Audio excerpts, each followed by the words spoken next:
8 pays engagés dans la protection de la biodiversité dans le bassin du Congo sont en conclave à Libreville dans le cadre de la mise en œuvre effective de la cible 3. Ce sont les États qui font la mise en œuvre des conventions internationales.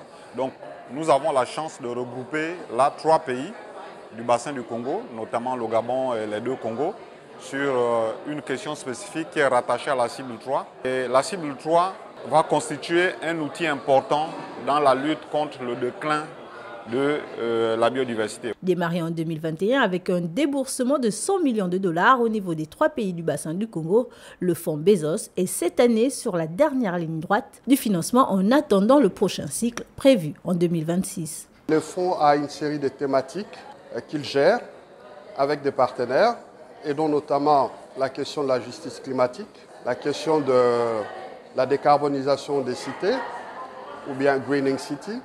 Il y a la question de l'industrialisation et la question des émissions carboniques, la question du portefeuille conservation de la nature et restauration, et puis aussi des questions de bioéconomie, si on peut le dire ainsi. La mise en œuvre de la cible 3 du cadre mondial de la biodiversité de Kunming-Montréal vise à préserver et gérer de manière durable 30% des zones terrestres, des zones intérieures, des zones côtières et marines, dont au moins 30% sont des aires protégées.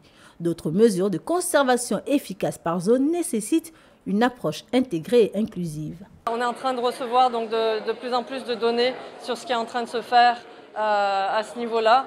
Et puis au niveau étatique aussi, cette cible comprend aussi l'aspect d'autres mesures de conservation efficace par zone qu'on appelle AM16, qui consiste à reconnaître la conservation qui est faite en dehors des aires protégées. Après ces 3 jours d'échange, les résultats attendus sont une meilleure compréhension de ce qu'est la cible 3 au-delà des aspects quantitatifs de 30% et que cela soit fait de manière appropriée avec une bonne forme de gouvernance en prenant compte des communautés locales et d'une meilleure priorisation des enjeux.